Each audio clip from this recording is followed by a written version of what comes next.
Welcome back to the Big Fight Recap here on BLTV Classic. On today's video, we take a look at Mike Tyson's highly anticipated bout against fellow rising heavyweight Jesse The Boogeyman Ferguson in 1986. Jesse Ferguson comes into this fight, and his record looks like a who's who of the heavyweight division. Ferguson was the first world-level opponent Tyson faced in his career, so he had to pull out every trick and drill he had practiced with Cus D'Amato and Kevin Rooney to break his man down. An intriguing matchup that threatened to derail Mike Tyson's surging hype train. Let's take a look.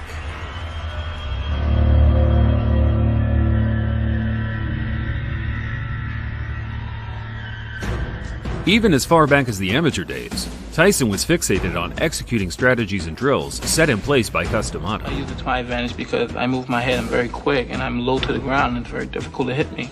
Tyson's height detriment led the team to focus on mastering the peekaboo technique, a bob and weave style that has proven to be most effective at limiting the physical competitive advantage. Well, the purpose of the slip bag is to get the fighter moving his head, to get him in the habit of moving his head correctly. You have to try to be elusive. See, as long as the fighter's trying to be elusive, you're gonna be all right.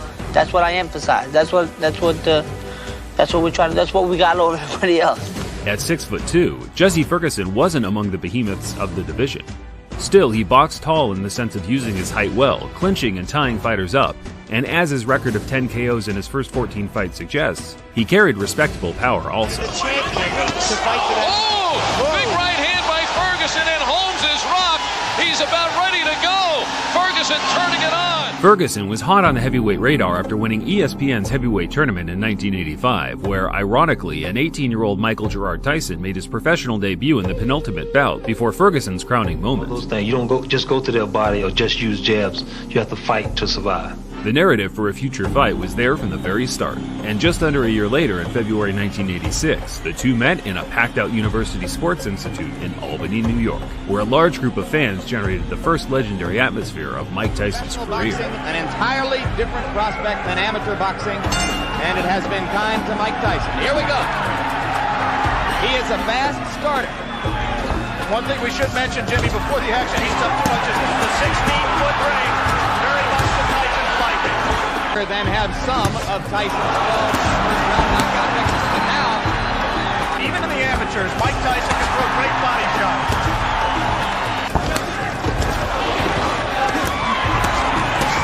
Now it's over. Ferguson proved tougher than Tyson's previous 17 opponents in the opening 4 rounds, absorbing waves of attacks that seemed to unnerve Tyson slightly as the two ended the fourth with a push and a shove.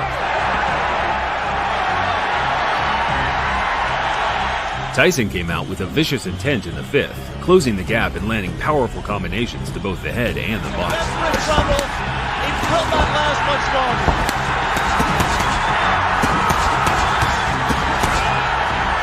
Rivera almost stopped it there.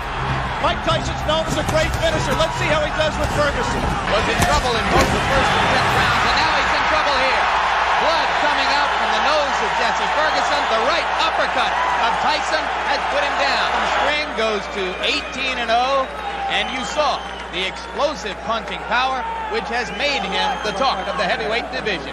Tyson explained in his post-fight interview how he feels his power will always be the deciding factor regardless of the skill set his future opponents bring. And the way they have it planned in their mind to beat me is to jab, pot shot, and grab me.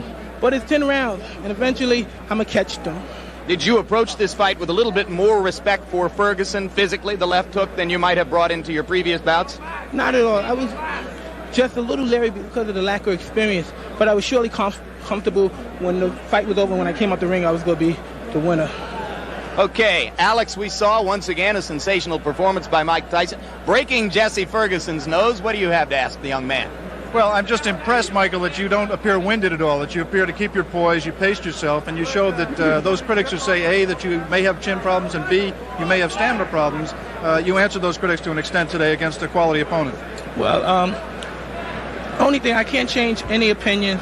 I just have to continue fighting and have to change the opinions on themselves. After seeing this performance, perhaps they still have doubt.